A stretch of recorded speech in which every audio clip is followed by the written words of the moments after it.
Have you ever started speaking English and suddenly your mind went completely blank? You know the words, but there's this long, awkward silence and everyone is waiting. If this happens to you, it does not mean your English is bad. It means your brain needs a little time to think. In this video, George and I are going to show you simple, natural ways to avoid long pauses and keep speaking English confidently, even while you're thinking. George, I remember when you first started speaking English confidently. Long pauses were a big problem, right? Oh yes, Eva, it was really stressful. I would start a sentence and then nothing. My mind would go blank and I'd feel embarrassed standing there silently. It was worse when someone asked something simple like, "How was your weekend?" And that feeling is so common. Many learners think pauses mean they're bad at English, but that's not true at all.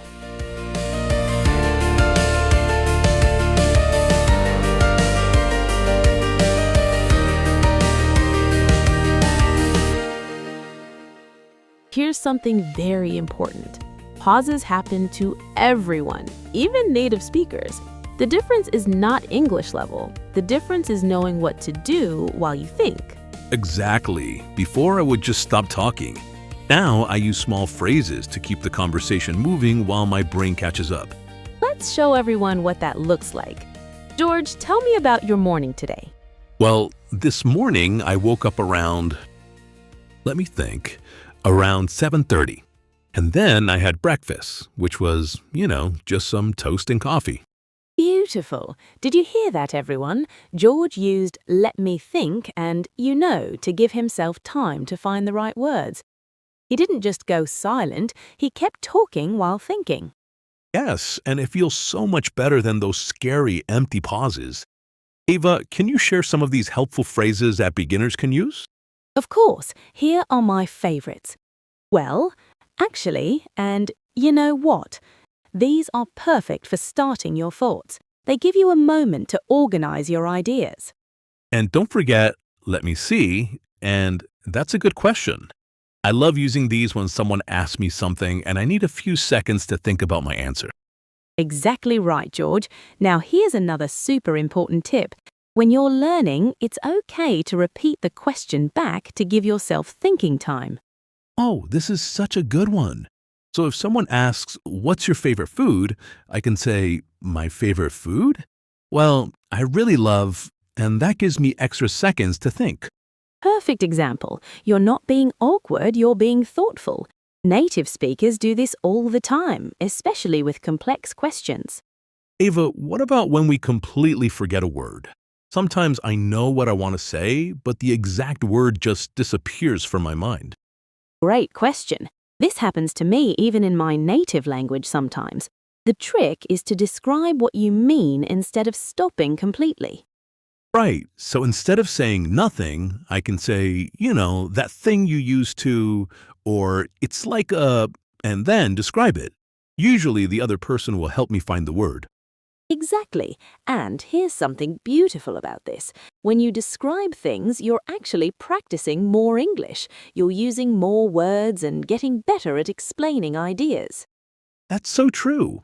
And Ava, remember that exercise you taught me about thinking out loud? That really helped me get comfortable with pauses. Oh yes, this is one of my favorite techniques. When you're alone, practice talking to yourself about simple topics, like your day or your plans. The key is to not worry about being perfect. Just keep talking, even if you say or well a lot. You're training your brain to keep going instead of stopping completely. And when I started doing this daily, I noticed that my real conversations became much smoother.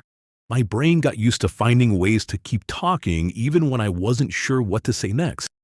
That's the magic of practice. Now, let's try a quick role play. George, I'm going to ask you about your hobbies, and I want you to use some of these techniques we just discussed. Sounds good. I'm ready to practice using those filler phrases and thinking time strategies. Great. So, George, what do you like to do in your free time? What are some of your favorite hobbies? Well, that's a great question. In my free time, I really enjoy, let me think. I love reading books, especially, mystery novels. And I also like to... Actually, I spend a lot of time cooking new recipes. Wonderful. See how natural that sounded? You gave yourself thinking time, but the conversation never felt awkward or stuck. You kept it flowing beautifully. It really does work, and the more I practice, the more natural these phrases become. They don't feel forced anymore. They just happen naturally when I need thinking time. Exactly. And here's another important point for our viewers. Sometimes the best thing to do is simply slow down your speaking speed overall. Oh yes, when I speak more slowly, I have more time to think about my next words while I'm still talking. I don't need as many pauses because I'm giving myself thinking time naturally. Perfect explanation, George. Speaking slower also makes you sound more confident and clear. Fast speaking often leads to more mistakes and more uncomfortable pauses. And Eva, what about when we're nervous? Sometimes when I'm anxious about speaking English, those pauses become even longer and more awkward. Such an important point. When we're nervous, our minds work differently. The trick is to have some go-to phrases ready that you can use automatically without thinking too hard. Right. So phrases like, "That's interesting," or "I see what you mean," can buy you some time while you calm down and organize your thoughts. Exactly. And remember, taking a deep breath is completely normal. You can even say, "Let me take a moment to think about that," if you need more time. Those are such practical tips. Eva, should we also talk about body language? Sometimes our nervousness shows in our body, which makes the pauses feel more awkward. Great point. When you're thinking, try to maintain eye contact and maybe nod slightly. This shows you're engaged in thinking, not just frozen with fear. And I learned that smiling a little bit, even during pauses, makes everything feel more relaxed. It tells the other person that you're comfortable taking time to think. Beautiful advice, George. Your body language can actually help reduce the awkwardness of thinking pauses. You're showing confidence instead of anxiety. Eva, let's practice one more time. Can you ask me something a bit challenging so our viewers can see how to handle harder questions? Perfect idea, George. Okay, George, here's a tougher one.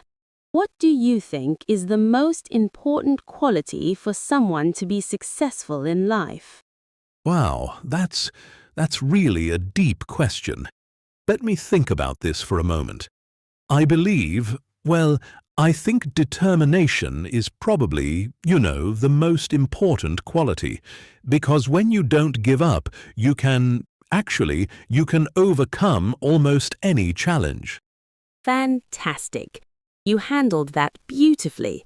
You acknowledged it was a big question, gave yourself thinking time, and then shared your thoughts clearly. And I didn't panic when I needed to think. I used the techniques we practiced, and it felt much more natural than just going silent. Perfect.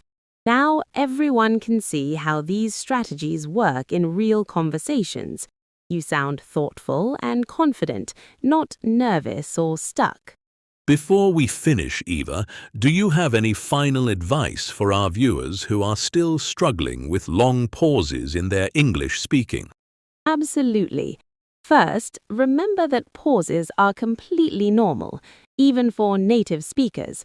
The goal isn't to eliminate them completely, it's to make them feel more comfortable and natural. And please be patient with yourself.